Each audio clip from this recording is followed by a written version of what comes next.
Recuerda que tienes hasta el 30 de octubre para mandarme tu calaverita al correo elcaporalveracruz@gmail.com.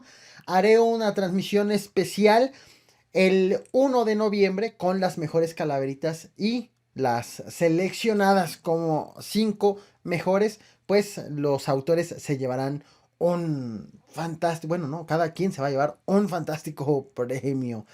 La invitación está abierta. Bienvenidos al Capo Explica. ¡Comenzamos!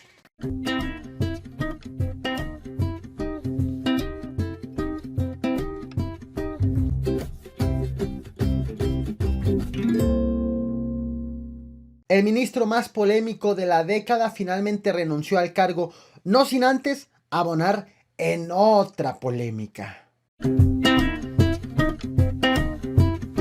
Eduardo Medina Mora fue titular del CISEN y secretario de Seguridad Pública con Vicente Fox, procurador general de la República y embajador en Reino Unido con Felipe Calderón, y además de ser embajador en Estados Unidos y ministro de la Suprema Corte con Enrique Peña Nieto.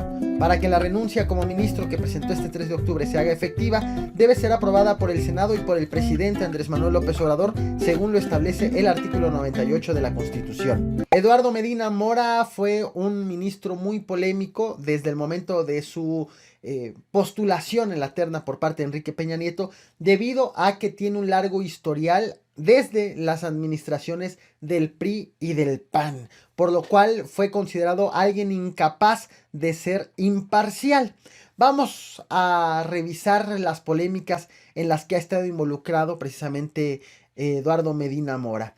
Como secretario de Seguridad Pública de Vicente Fox, tomó la decisión junto con el entonces gobernador del Estado de México, Enrique Peña Nieto, de ordenar la incursión de policías en Texcoco y en San Salvador Atenco en el año 2006.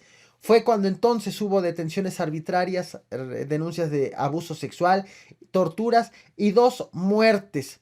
En el 2018 la Corte Interamericana de Derechos Humanos hizo responsable al Estado, al gobierno de México, por estos hechos, y de hecho le correspondió al gobierno de Andrés Manuel López Obrador ofrecer una disculpa por aquellos atropellos cometidos por el gobierno de Enrique Peña Nieto y por la Secretaría de Seguridad Pública encabezada precisamente por Eduardo Medina Mora.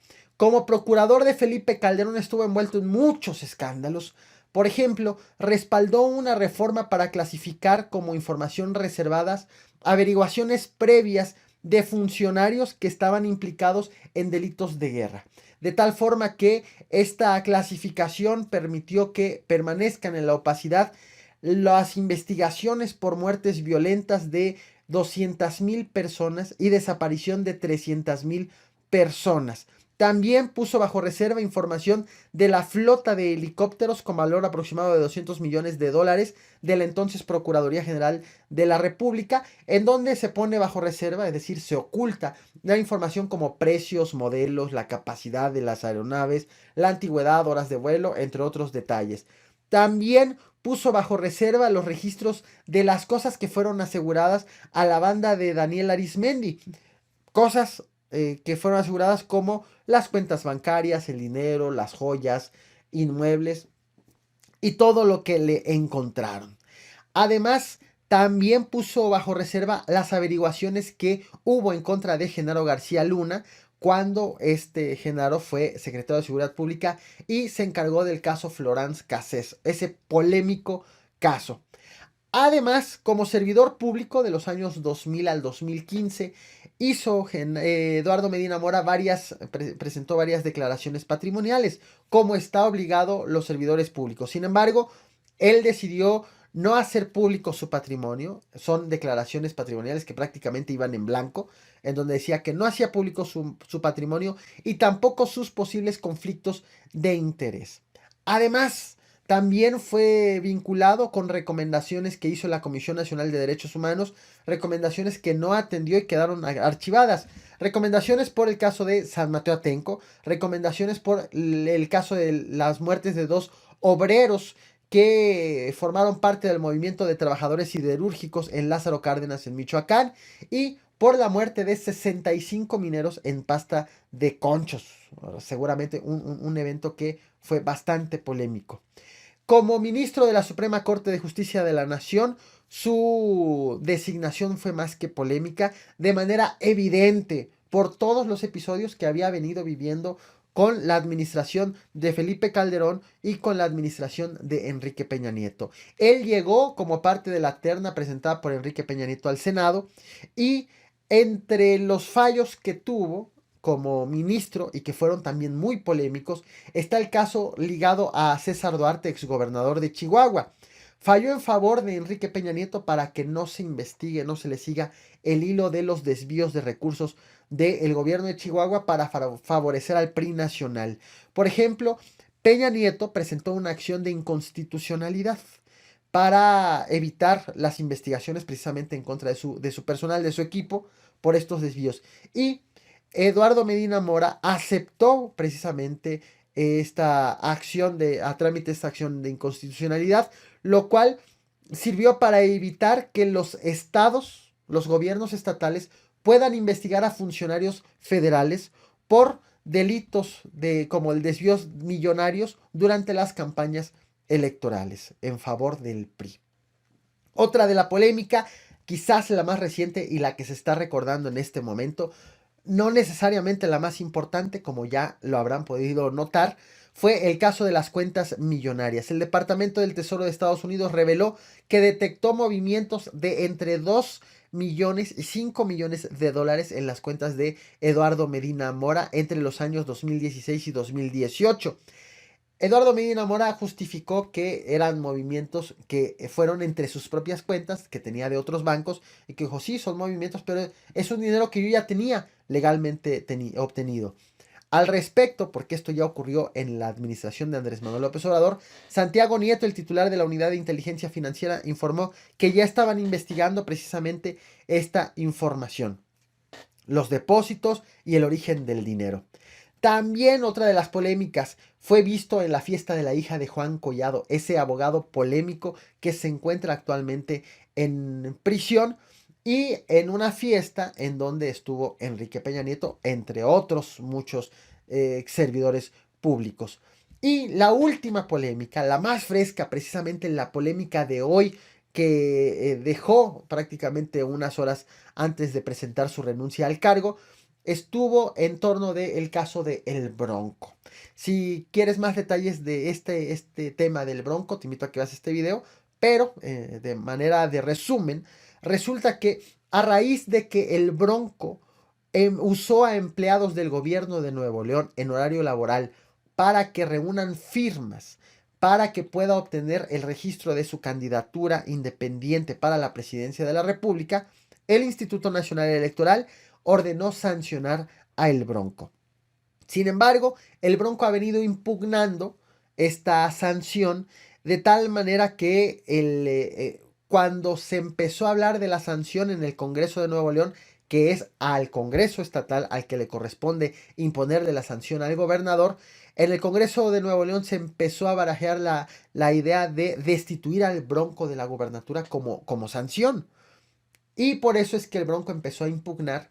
Llegó este tema al Tribunal Electoral del Poder Judicial de la Federación, que recientemente confirmó que el Bronco debe de ser sancionado por el Congreso local.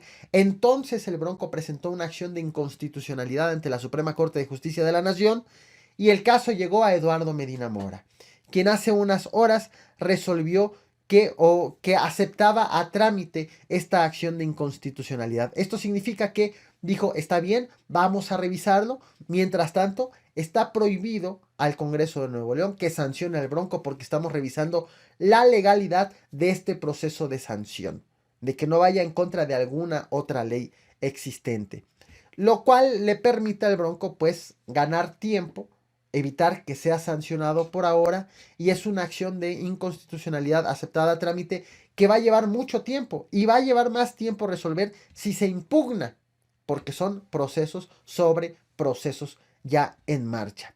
Y además recordemos que el Bronco ya entra a la fase final, a la recta final de su gobernatura. Existe entonces la posibilidad de que la Suprema Corte de Justicia de la Nación resuelva esta polémica en torno del Bronco una vez que el Bronco ya deje de ser gobernador. Ese fue el regalo que dejó Eduardo Medina Mora unos minutos antes de presentar su renuncia. Como reflexión final, abro precisamente a la reflexión el tema de la renuncia de Eduardo Medina Mora, ¿es algo bueno o algo malo? ¿Representa ya su jubilación, su retiro y vámonos de aquí, o representa un caso de justicia? Lo cierto es que se abre la posibilidad para Andrés Manuel López Obrador de proponer a un ministro en la Suprema Corte de Justicia de la Nación. Recordemos que si Morena tiene controlado la Cámara de Diputados, la de Senadores, por la votación fue que ha llegado la mayoría, también la presidencia de la República, pero no el Poder Judicial. De los 11 ministros que había, porque ya se fue Eduardo Medina Mora, o ya presentó la renuncia, todavía falta su ratificación, de los 11 ministros, solamente 3 son designados por el presidente actual, los demás son heredados. 2 ya los propuso el presidente, ya son nuevos. Y 1 va a acabar su gestión hasta el año 2011, de tal forma que será hasta el 2011 cuando a López Obrador le corresponda presentar esa propuesta. Estamos hablando que de los 11 ministros, dije 2011, 2021, perdón. Estamos hablando que de los 11 ministros, 3 son propuestos por López Obrador, lo cual no es mayoría. Para poder tener mayoría, el presidente ha propuesto aumentar el número de ministros a 16, que haya 5 ministros más, crear una sala anticorrupción y que haya 5 ministros más. De proceder, entonces, a López Obrador le corresponderían designar a los 3 que ya habíamos mencionado, más los 5 9. Tendría 8 de 16 ministros, lo cual le permitiría tener la mitad de los ministros de la Suprema Corte de Justicia de la Nación. Pero este es un caso hipotético, esta es una suposición. En tanto, con la salida de Eduardo Medina Mora, bajo la conformación actual de la Suprema Corte de Justicia de la Nación, López Obrador tendrá o habrá designado a 4 ministros de 11. Y si se logra aumentar el número de ministros a 16, entonces habrá designado o podrá designar a 9 de 16. Ese sería el impacto que podría tener el presidente, el ejecutivo, en la Suprema Corte de Justicia de la Nación. ¿Qué opinas en torno de todo esto? Bueno, no olvides dejar tu opinión en la caja de comentarios. Muchas gracias por reventar el botón de like. Gracias por ver este video hasta el final, tanto para quienes ven el Caporal a cucharadas como para quienes están viendo el Capo Explica. En tanto, vámonos con el siguiente tema.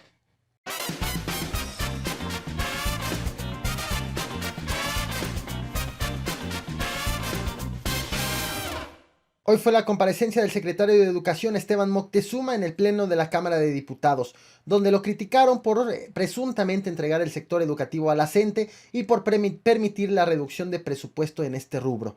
En defensa, el secretario aseguró que el Estado recuperó el control del sistema educativo mediante la reforma del presidente, quien ordenó que se acabe la corrupción en el sector, manifestada como la venta de plazas.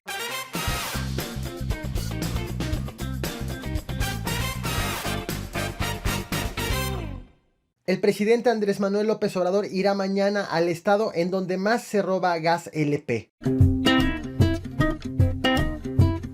El combate al robo de gasolina y diésel implementado por el gobierno de Andrés Manuel López Obrador obligó a los delincuentes a emigrar de delito. En los últimos meses, el estado de Puebla registra una disminución de estos combustibles, pero un incremento en el robo de gas licuado del petróleo, el gas LP. El combate al huachicoleo, es decir, al robo de gasolina y de diésel, ha provocado precisamente la disminución de estos delitos en el estado de Puebla, que había estado como una de las entidades con más registro de estos incidentes. De acuerdo con datos de Pemex, sobre las tomas clandestinas de gasolina y de diésel en el primer semestre del 2018 fue de 1,175, y en el primer semestre del 2019 hubo 813 tomas clandestinas de gasolina o diésel, es decir, la reducción tras la implementación del robo de combustible por el gobierno actual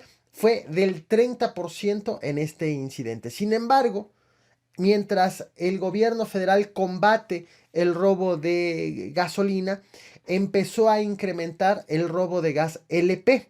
Puebla se ha convertido en los últimos meses en el estado con más robos de este tipo de todo el país, y no nada más del gas, sino también de pipas que son aptas para transportar este gas LP. También con datos de Pemex sobre las tomas clandestinas de ductos de gas LP, ha incrementado en los últimos meses en Puebla y ha permitido hacer una comparación entre el primer semestre del 2019 con el primer semestre del 2018.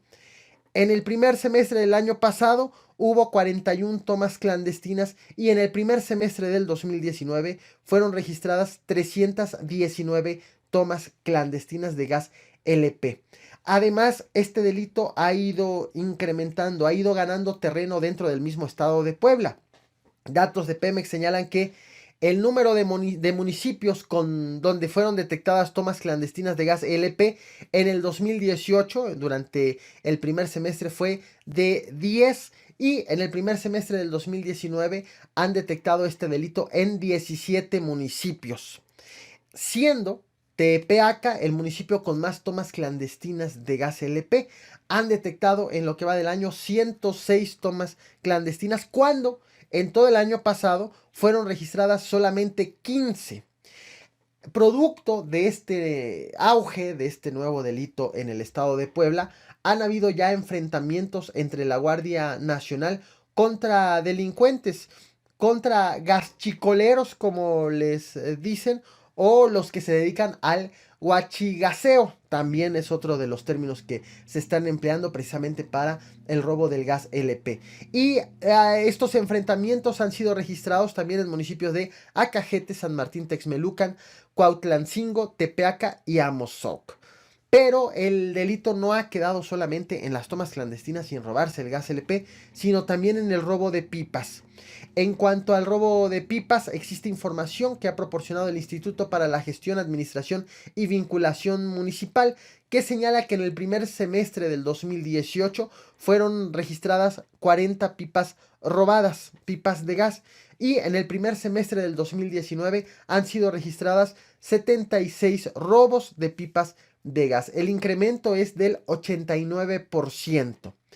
A nivel nacional, Puebla acapara el 89% de las denuncias de robos de pipas de gas. Prácticamente todas o 9 de cada 10 pipas de gas que se roban en el país son hurtadas en el estado de Puebla. También existe un dato alarmante que, si bien todavía no es indicativo y no es tendencia, tampoco puede pasar por alto, que es en el caso de los secuestros. El Secretariado Ejecutivo del Sistema Nacional de Seguridad Pública señala que tan solo en agosto fueron registrados 14 víctimas de secuestro, y en lo que va de que se tiene registro de este delito por parte del mismo secretariado, se trata de la cifra más alta por mes. Al respecto, el presidente Andrés Manuel López Obrador ha informado que va mañana al estado de Puebla a la conferencia de prensa y a la reunión de seguridad, en donde será enterado de todos los delitos que se han cometido en esta entidad, o lo que resulta más preocupante para el gobernador, para que puedan implementar acciones. Así que esperemos para mañana una conferencia en donde se nos dé un reporte, una evaluación ya con datos actualizados, con datos al corte, en donde nos informen cuáles son los delitos que han tenido mayor repunte y qué estrategia implementará el presidente de la República. Escuchemos parte de lo que dijo esta mañana Andrés Manuel López Obrador respecto de su visita al estado de Puebla. De 6 a 7 de la mañana vamos a Puebla. Vamos a estar allá. Incluso la conferencia va a ser en Puebla y vamos a revisar lo de la situación de seguridad en Puebla. Está pasando en Puebla, no en el caso del secuestro, no tengo información sobre eso. Lo que sí está sucediendo es lo del gas. O sea, de la gasolina al gas. Pero no tengo información de que sea al secuestro. Como reflexión final, Esta es la importancia de las reuniones que realiza el presidente por las mañanas antes de la conferencia matutina y del hecho de que se traslade a diversos estados del país para enterarse de viva voz por parte de las autoridades estatales de los delitos que están teniendo un incremento. Lo tuvimos hace poco en el estado de Sonora, en donde la gobernadora Claudia Pavlovich identificó un alza en los delitos de alto impacto, principalmente de homicidios dolosos, y si bien Sonora está lejos de ser de los primeros estados que encabezan o de los estados que encabezan este tipo de crímenes, aún así pidió el apoyo del gobierno federal y el gobierno federal se trasladó para revisar precisamente esta situación. Aunque todavía no se puede hacer una evaluación de los trabajos hechos en Sonora, pero lo cierto es que existe ya una coordinación entre autoridades estatales y el gobierno federal. En este caso, ocurrirá lo mismo en el estado de Puebla, en donde el gobierno federal se reunirá con Miguel Barbosa y revisarán la situación del estado. Estaremos muy al pendiente de cómo evoluciona el registro de este tipo de delitos, del llamado huachigaseo o el huachigas o el gas chicoleo, un término que se va ahí modificando conforme va siendo adoptado por los mexicanos y pues obviamente de los resultados en su debido momento. ¿Qué opinas sobre el tema? ¿Tú vives en alguna entidad en donde has notado que ha cambiado la actividad de los delincuentes debido a raíz del combate al robo del combustible? Puebla no es el único y tengo pendientes hacer videos sobre esas otras entidades en donde está ocurriendo precisamente ese fenómeno. Leo tus comentarios, muchas gracias por reventar el botón de like, gracias por ver este video hasta el final, a quienes ven el Caporal a cucharadas y quienes están viendo el Capo Explica. Vámonos con el siguiente tema.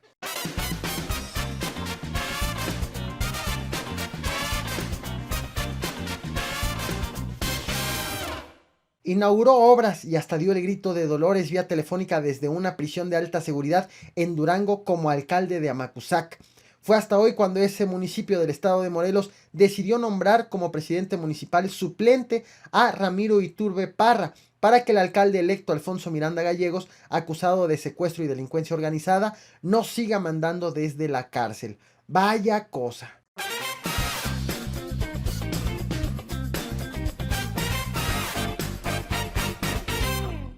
La polémica en la relación entre el gobierno y las farmacéuticas crece.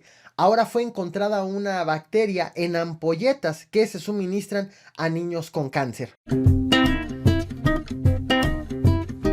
El 30 de septiembre, el titular de la Comisión Federal para la Protección contra Riesgos Sanitarios, la COFEPRIS, José Alonso Novelo, reveló ante senadores de la Comisión de Salud el hallazgo de un lote de 850 ampolletas de metotrexato del laboratorio PISA.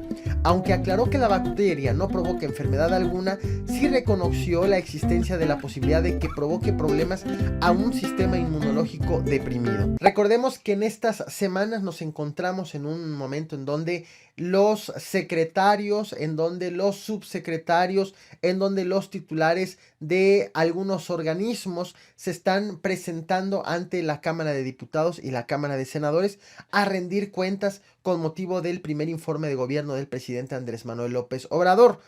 Según lo determinen los legisladores, estas comparecencias se hacen en el Pleno, es decir, ante todos los diputados o los senadores, según sea el caso, o se hacen solamente en comisiones, ante esos grupos de legisladores presuntamente especializados en ciertos temas. Tal fue el caso del titular de la COFEPRIS, quien se presentó ante la Comisión de Salud en la Cámara de Senadores, y ocurrió en un contexto interesante.